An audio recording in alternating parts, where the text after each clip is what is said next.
Redemption is a really powerful Christian theme that runs through the Loki show. But can Loki himself be redeemed, knowing that he's a demon? Spirit Life! Hey, I'm Bruce Wham on Spirit Life with another Christian movie review, and this is episode 4, spoiler-free at the first half for the Loki show. The second half, I'll give a spoiler warning.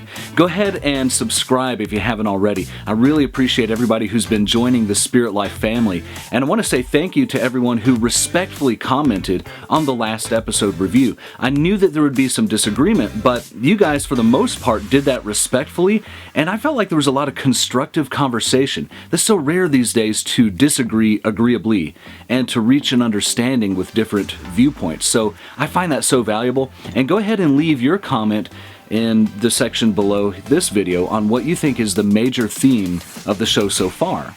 I'll talk about redemption in a moment, but I have to address some of the comments from the last episode. One of which was that, hey, this is just a show. Why are you making such a big deal about this? Well, nothing is just a show, otherwise we wouldn't watch it. If it's, the fish tank and you occasionally glance over and you see some fish and it's interesting for a few seconds while you're in the doctor's waiting room, that's different. That's just the fish tank. But if it's a show that captivates your heart and it makes you interested to find out what's going to happen, you're caught up in the plot, you sympathize with the characters, that's something that can feed our emotions and inform our minds, and it's something as a Christian that we have to be able to guard our eye gate and our ear gate and to be aware of the philosophies that we're entertaining. The other comment that I have to address is when many of you pointed out that Loki is a Norse god. There's only one god, man, and I'm pretty sure he doesn't dress like that. There's only one god, man, just like Steve Rogers said. But there are demons out there, and I think that the people who created the mythology of Loki were basing their character off of a real-world demon. There's a lot of religions that have done that. If you study pagan mythology, I think that there are snippets or nuggets of truth where somebody really had an actual demonic encounter and they maybe attributed it wrongly to some sort of a god, or maybe the demon just plain deceived them into getting worship. Anytime a demon can get worship for himself or distract someone from worshiping God, either way, that's a win. And so ever since the Garden of Eden, there's been demons deceiving people. And when you study things like, even in Greek mythology, the demigods, half human, half gods, maybe that's the Nephilim, the heroes of old, the men of renown. Maybe there were demon-human hybrids, or at least human beings that were so empowered by demonic energy that they seemed to be superpowered. When you study all the myths and the religions, like Hinduism, where there's thousands of gods, I think those could be literal, actual entities, but they're demons, and they're not who they claim to be or who the religions purport them to be. I don't understand everything there is to know about demonology. For me, I feel like it's an unhealthy study. I don't want to get too caught up in it. But for those that do study it, they say that there is an actual demon named Loki, or at least that's the name we've given him, and it's a demon that creates confusion and mischief and a spirit of mockery. So that being said, should we still watch the show? We always come back to this question. I've chosen to watch the show because I believe that the demon of Loki was a different entity even than the Norse mythology. And I also think that the Marvel comics are reimaginings of the Norse characters. And I also think that the MCU characters are complete reimaginings of those other characters altogether. So for me, it's 2 or 3 steps removed from the pagan religion. When I first saw Thor come out in the theaters, I refused to watch because I didn't want to elevate a pagan religion. A friend of mine explained, no, they're different characters, and even in the film, Odin tells Loki, we are not gods, and they took a more sci-fi approach rather than a spiritual kind of approach. Now that could be changing. In the near future, it's possible that they'll lean more into the magic element like they did with WandaVision, and they've done a little bit so far in Loki.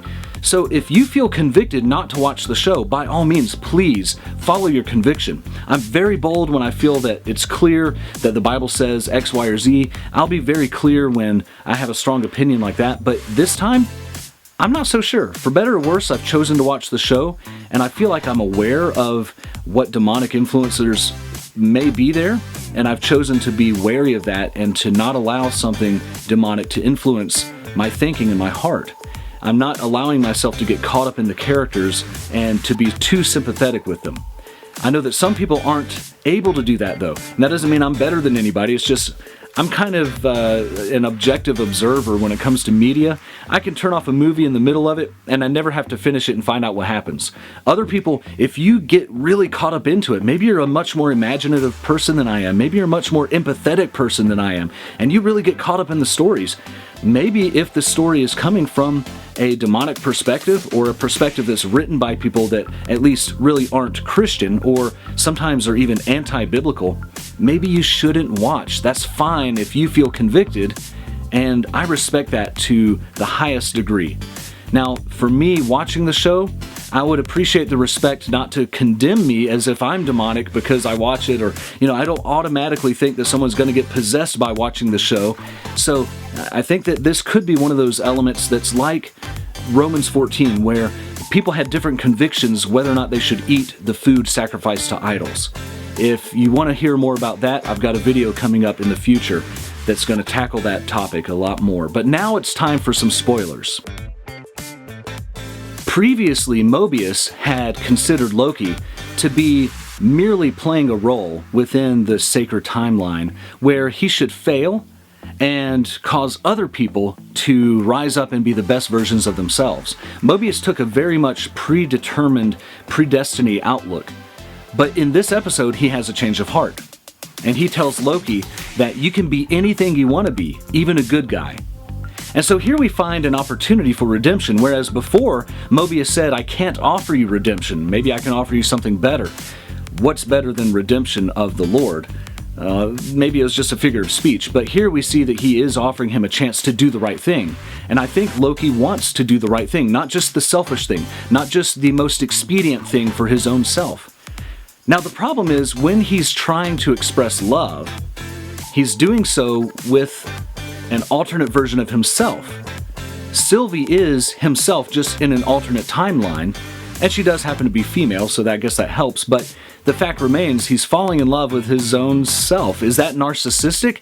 Loki seems to think so, and it remains to be seen if he'll really grow into a sacrificial love. Hit the like and subscribe button, it's super important for the channel. And let me know in the comments below what you thought about the redemption and whether or not Loki is headed down that path. Remember, redemption is more than just self-sacrifice. It's more than just doing the right thing. We Christians know that we can't do enough good deeds to earn salvation from the Lord.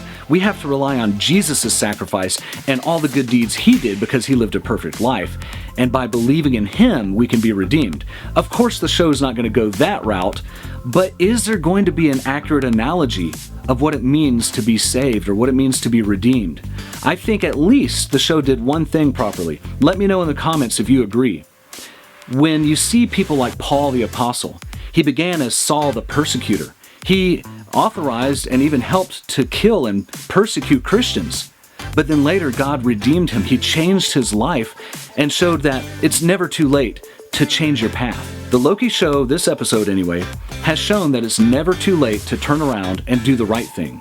No matter how much sin you've done, no matter how many bad things you've been involved with, no matter how much you've rejected God or run down the wrong path, with an instant, you can be redeemed. You can turn your life around. God will change everything. He'll transform your heart, and he'll allow you to bear good fruit instead of evil fruit. I'm not sure I can tackle this to the fullest, but do the ends justify the means? In the show, we see that the TVA is a fraud. They're just puppeteers or puppets themselves of some larger entity. Maybe it's Kang the Conqueror. But either way, we know that they don't deserve allegiance. But is it still right to kill the members of the TVA? Remember when Sylvie was using that stick to vaporize people, at that point when she first did it, we thought that that meant that the people were dead. Now it's not really clear if that stick really actually kills a person or simply sends them to an alternate timeline or to another dimension. We're going to find out, but in Sylvie's mind, she wouldn't have known that, and for her, she's killing in the name of some greater cause. Her cause seems to just be revenge.